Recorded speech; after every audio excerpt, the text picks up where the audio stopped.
इंद्रियों के साथ तुम विच्छेद करोगे तभी तुम्हारा मन एकाग्र होगा। मन को तो तुम इंद्रियों के साथ जोड़े घूमते हो और इंद्रियों को विषयों के साथ जोड़ रखा है और फिर कहते हो कि मेरा मन एकाग्र नहीं होता। तो अब मन एकाग्र हो कैसे? शक्तिपात की साधन प्रणाली में जब समर्पण का साधन होता है, एकाग्र चित्त कहाँ पर? इंद्रियों पर, क्रियाओं पर।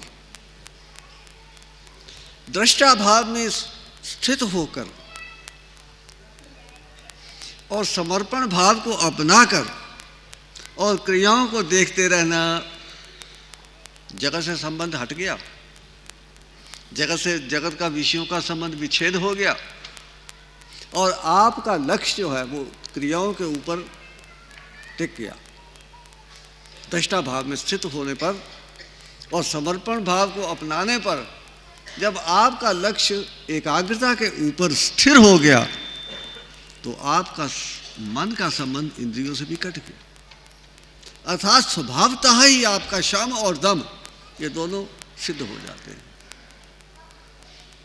किंतु ये कहने और समझाने में तो बड़ा सरल है, करने में अत्यंत ही कठिन है। क्योंकि हम जब दृष्टा भाव में स्थित होकर के क्रियाओं को देखते हैं, विचार बीच में घुसते हैं, संकल्प आ जाते हैं, वासना खड़ी हो जाती है, आसक्ति सिर उठा लेती है, क्रियाओं में ही कई प्रकार के भाव उदय होते हैं, क्रियाओं में ही कई प्रकार के विचार उदय होते हैं।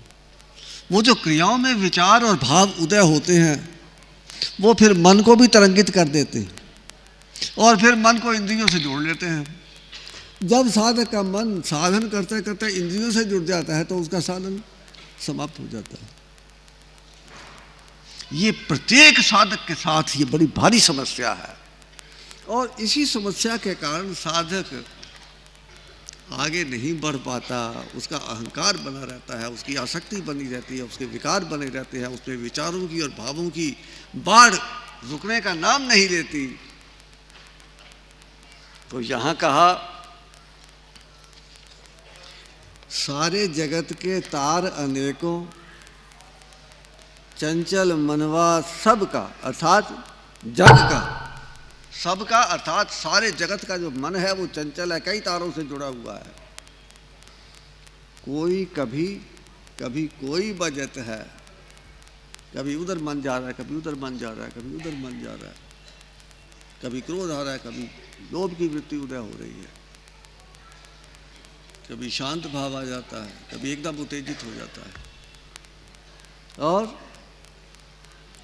कोई कभी कोई बजत है, मेरा मन एक तारा। ज्ञान की इंद्रियां 5 बनाई, 5 ही कर्म करन की, मतलब 5 ज्ञान इंद्रियां और 5 कर्म इंद्रियां। कभी किसी संग कभी किसी संग, जाए जुड़ता एक तारा। जो मन की एकाग्रता है वो कभी किसी इंद्रिय के साथ युक्त होकर के अनेकाग्री हो जाती है, कभी किसी इंद्रिय के साथ जुड़ करके अनेकाग्री हो जाती है।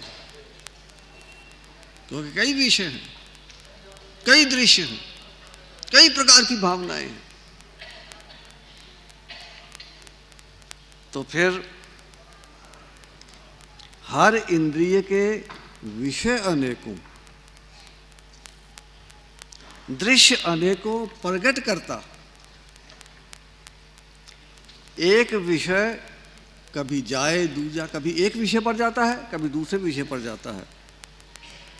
बनया चंचल एक तारा, ये सारे जगत की स्थिति है। तो शिष्य कहता है कि हे गुरुदेव, हे मेरे सदगुरु, आपकी कितनी कृपा है, ये आपका लक्ष्य है, इस लक्ष्य को आपको प्राप्त करना है, इसके लिए आपको परिश्रम करना पड़ेगा, समर्पण को अपनाना पड़ेगा, दृष्टा भाव में अपने आप को स्थित करना पड़ेगा, अपनी साधना को आपको निरंतर बनाना पड़ेगा। जब तक आपकी साधना में निरंतरता नहीं आएगी, दृष्टा भाव नहीं आएगा, समर्पण भाव नहीं आएगा,